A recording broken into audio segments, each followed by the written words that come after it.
A woman orders medication and accidentally receives some body parts. The world's most expensive coffee goes on sale for $1,000 a cup. And a school board is going to ban animal tails and ears for the students at school. These are the weird stories on Monday on Weird AF News. I have 3 weird, strange, bizarre news stories from all across the world to begin your week the weird way, the right way, on Weird AF News. A woman ordered medication and mistakenly received some body parts instead. Sounds like a very simple Grubhub mix-up, that's all. I'm sure somebody's Uber feets were delivered to the wrong address, that's all. You know, the story's out of Kentucky, a place called Hopkinsville, Kentucky. A Hopkinsville woman received a shocking delivery when she reportedly opened a package expecting some medication. Instead, she found some human body parts. This took place last week, so fortunately for her, the body parts arrived just in time for Halloween. Let's keep reading and find out if she added them to her house decor. I mean, there's nothing like having some real body parts to scare the crap out of the trick-or-treaters. You know, give them a very memorable Halloween experience. In this story, I have a coroner here by the name of Scott Daniel. He knows a bit about body parts. Perhaps these are his body parts, or he knows who they belong to. A coroner can tell you what to do with body parts when they get mistakenly delivered to your home. You can also ask your neighborhood psychopath. They'll know what to do. They might even have a theory as to where they came from. Now, Scott says that the arms and the fingers used for, quote, medical training were accidentally delivered to the home instead of the woman's medication order. What a blunder. Don't you hate when that happens? You're like waiting for your blood pressure medication to come. Open the box and it's hands and some fingers and some arms. Maybe some feet in there, eyebrows, I don't know. I thought it was weird when Amazon accidentally sent me suspenders instead of a smart speaker.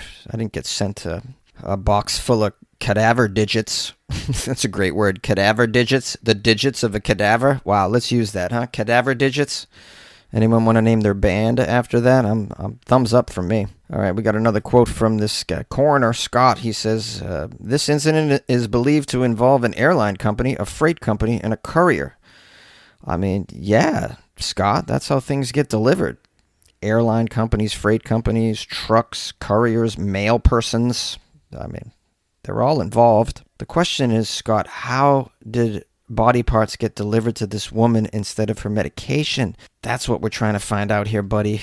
And you being a coroner, maybe you have an answer for this? I mean, are you just going to sit back and tell us this incident involved a box and some ice?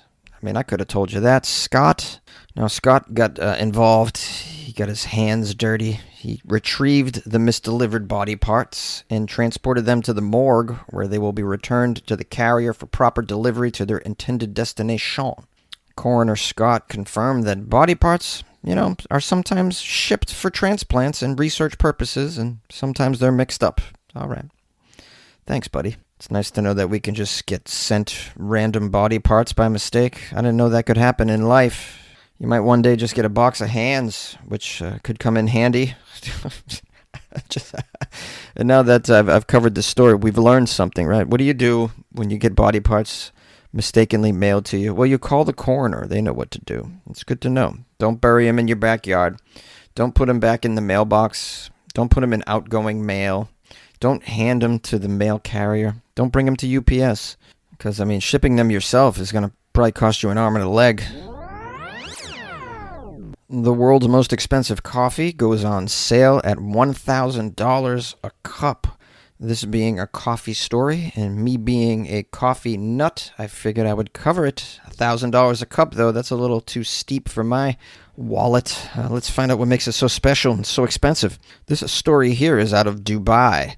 The wealthy emirate, Dubai, is known for its extravagant ventures, including an enormous mall with an indoor ski area, the world's tallest building, and an artificial island dotted with 5-star hotels. I didn't know about this indoor ski area at the mall. Did you hear about that in Dubai? All right. Well, here in Dubai, we have a cafe called Julith Cafe. Serkan Sagazol is the co-founder of Julith Cafe. It's located in an industrial neighborhood that has become a hotspot for coffee lovers.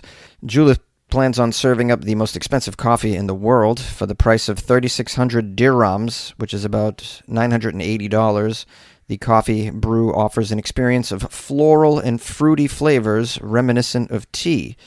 Sagoz, the co-founder of this cafe, says there are white floral notes such as jasmine, citrus flavors like orange and bergamot, and a hint of apricot and peach. It's like honey. It's delicate. It's sweet. All right, well, these are all descriptions of coffees I've heard before, buddy. I've heard of notes of bergamot and floral, citrusy flavors, jasmine, apricot, peach. I mean, why is this coffee $1,000? Does it get me high? Is there Viagra in it? Like, what is so special about this coffee, sir? Now, it says this price for coffee is now the Guinness World Record for most expensive cup. It says the new record staggered some people, though residents also said it was sort of par for the course for the desert city with a very luxurious lifestyle. Inez says, quote, well, it's very shocking, but at the same time, it's Dubai. For wealthy people, it's just another experience they can boast about. Yeah, Dubai sort of has that vibe to it, right? Just overly priced, stupid stuff so that people can just boast about spending, $1,000 on a cup of coffee or $50 for a piece of chocolate. Now, the Julith Cafe bought their beans in an auction in Panama after a tough battle that lasted many hours and drew hundreds of bids. It's claimed to have paid the highest price ever for coffee. 20 kilograms of the beans went for around 2.2 million dirhams, or $600,000. These beans are known as Nido 7 geisha beans, which are grown on a plantation near Panama's Baru volcano. Many buyers across the world and coffee enthusiasts have since reached out to the cafe in the hopes of securing some of these beans. But the cafe said it does not plan to share its special treasure beyond a small amount reserved for Dubai's ruling family. The cafe does have enough to serve about 400 cups of the precious beverage from their neighborhood location. So if you want to fly over there and grab a cup, I mean, you got to be a special kind of rich to do this. Also, I would say a special kind of foolish, because honestly, this is a waste of money. I mean, I would never, as much of a coffee fan as I am, if I was really wealthy, I would never fly over there for $1,000 cup of coffee. I think it's foolish to spend this much. The most I've ever spent on a cup of coffee is on something called cat poop coffee. Have you heard of this? I had this in Singapore. It's called Kopi Luwak, and it's pretty expensive, and it comes out of a cat's butt. The beans come out of a cat's butt. I went and fetched an article about it just to give you a little flavor for it. Kopi Luwak. This article says, the most expensive coffee from a cat's poop. Coffee from poop? What kind of luxury is that? Well, for most people, the idea of drinking something that was excreted by an animal seems not only crazy, but also disgusting. However, Kopi Luwak is known as the world's most expensive coffee. It's produced from the coffee beans, which have been digested by an Indonesian animal called a palm civet, or simply a civet cat. Coffee beans contain caffeine, which doesn't stop cats from eating them. During the digestion process, however, the coffee cherries and the pulp are removed, whereas coffee beans are not. It says this fermentation process is responsible for a special flavor of this coffee. But why is it so expensive? You wonder. Well, the reason of the extreme price is a production method. When I have asked one girl who has been working on a coffee plantation, she told me that finding a civet poop isn't very easy. You need to spend a lot of time in the forest to find it and collect a proper amount. That time is very costly. Well, why don't you domesticate these civet cats, keep them in your house, feed them the berries, and then, scoop their poop out of the litter box. Now you got the beans are being manufactured right there in your house. You don't have to chase them around in the forest or just, look for their poop. But what do I know? It says this coffee can be brewed like any other type of coffee because of its unique flavor. It is recommended to drink it without sugar, milk, or any other additional ingredient. Oh, well, looking back on it now, I don't think I drank it properly because I definitely put a little sugar in it. And if we're being honest, it didn't really taste that much different than a normal cup of coffee. The article goes on to say it's not uncommon for connoisseurs to pay upwards of $100 a cup for Kopi Luwak, the cat poop coffee. Would you guys try such a thing? How many of you would be daring enough to drink a cup of coffee that was made from beans that were fetched out of a pile of steaming cat crapola? State Senator Jennifer Carroll Foy here, asking you to vote for my friend, Ghazala Hashmi, for Lieutenant Governor. She's a lifelong educator who's fought to expand job training, and Ghazala wrote the bill protecting Medicaid from Trump and MAGA extremists. Join me in voting for Ghazala Hashmi for Lieutenant Governor and Democrats up and down the ballot. Paid for by Workers Vote, 212-265-7000. Not authorized by any federal candidate or federal candidates committee. Workers Vote is responsible for the content of this advertising. A school board plans on banning animal ears and animal tails in the schools. The article says it wasn't just cat ears and tails in algebra class that had the Shenandoah County School Board talking last week. It was also why some of the athletes at the school take the field dressed like a different team entirely. Board members signaled for support for tightening the dress code rules to explicitly prohibit students from wearing animal ears and animal tails on campus, accessories that they say distract from the learning and undermine the seriousness of the school environment. Now, is this really a problem, I'd like to know, or is it just something that one of these school board members heard on a podcast? Do you guys remember that whole litter box nonsense? Some conservative spoke out about the concern that there are litter boxes in schools that students are pooping in, which all turned out to be nonsense, of course. I think this is just some fear-mongering going on. It used to be a satanic panic. Do you remember back in the day? Satanic panic, and now there's some sort of furry freak-out going on in some of these places. This story's out of Virginia. I should have probably said that up top. Forgive me. I'm not a professional newscaster. It says here, board member Thomas Street requested this change. Thomas isn't a fan of animal ears and animal tails. In the light of this news, Frisky the snow leopard mascot had to announce an early retirement. It seems. I'm just kidding. That's just something I made up. I'm sorry, I'm exaggerating. Let's get back to the fear-mongering. Here's a quote from Thomas Street, the board member who hates animals. He says, "This is a school system. The environment should be a school atmosphere. You're not at home. You're not on a vacation at the beach. What's wrong with you?" Oh, are they dressing for the beach as well? I was unaware. So just students showing up in their bathing suits? Is that what's going on? Wow, school's really changed since I was involved in it. Here's another quote from Thomas. "If we don't allow animals in general, then bottom line, what I'm saying is I think we ought to have a policy. You shouldn't come dressed as an animal." How many of them are coming dressed as animals? Did it happen a couple times and now they're extrapolating? I'm so sorry, but I just find it hard to believe that there's this overwhelming number of students dressing as animals in your school. However, board member Mike has something to say about this. It's probably going to be something about animals' tails and animals' ears. He says, "I was at North Fork's graduation last school year, and there were kids running around with tails on. If our boys can't wear a baseball hat in FFA, then there shouldn't be kids running around with tails and ears on. Sheesh." All right, they're spending a lot of time on this, it seems. Is this the real problem with our education system? I mean, I think you should be concerned with the literacy rates that I'm seeing. I mean, kids aren't really reading anymore. I mean, maybe that ought to be an area of concentration right now for your whole school board.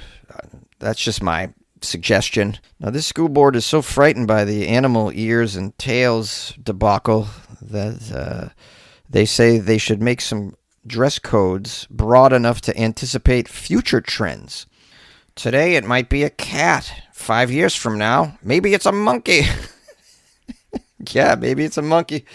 Maybe people are going to be walking around with 2 humps on their back like camels. Going to be playing some camel cosplay.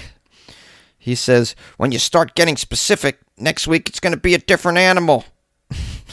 Right. Okay. Yeah, so I guess draw up a dress code over there and list all the animals in the kingdom, if you can. It's a long list, and there's some animals we haven't even discovered yet. There's some animals down in the Mariana Trench. They're living around those really hot temperatures, and we can't even go down there to see what's down there. So you might want to include the Mariana Trench animals as well. And I'd imagine eventually we're going to find life on another planet, so you might want to write that down too. The students can't dress up wearing the ears and tails of organisms that will be found on future planets. I mean, this is just so ridiculous how much meeting time and resources they're spending on this, worrying about kids dressing up as animals when it's probably just a handful. And the contradiction here is that they don't want the kids dressing up as animals, yet the school board is filled with jackasses who are also known for their tails in their ears. Hi, my friends. This is your host, Jonesy. I just want to take a moment to thank you for spending some time with me in this episode of Weird AF News. I hope you had a lovely weekend and a nice Halloween. Hope you had some candy. Not too much, though. You got to exert self-control around these holidays. I didn't do that as a child. I would eat all my candy in the first week. But you got to take it easy these days. As you know, I'm a big 100 grand bar fanatic. So got myself 100 grands, but I'm limiting myself to one a day. Just one, not a full one, not a big one, just a little tiny one, a little Halloween size. I didn't receive many photos of you guys in your Halloween costumes. I'll just assume that they were too scandalous. So I shared mine on my Instagram. I don't know if anybody saw that, and in the Patreon as well. So I'll share it on I shared it on my Funny Jones Instagram. I'll go share it on the Weird AF News one as well. It was a good time. Had a great weekend, so I'm very thankful and grateful for Halloween times. It's one of my favorite holidays. And I'm thankful for all of you that reached out to me over the weekend. Appreciate it. Appreciate the support. You can always email me, funnyjones@gmail.com. And my Instagram is @funnyjones if you'd like to follow me there. See the occasional photo. And I post a lot of my comedy shows on there as well if you'd like to attend a stand-up comedy show.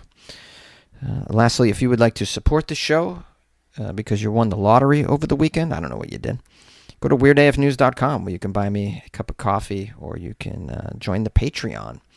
And if you'd like me to have $1,000 cup of coffee, you have to put $1,000 in there plus the price of a flight to Dubai. So just gonna throw that out there like that. Although I'm probably not gonna use the money for that because that just seems foolish, as I said earlier. Anyway, appreciate you. Have a great day and good luck with your life, man.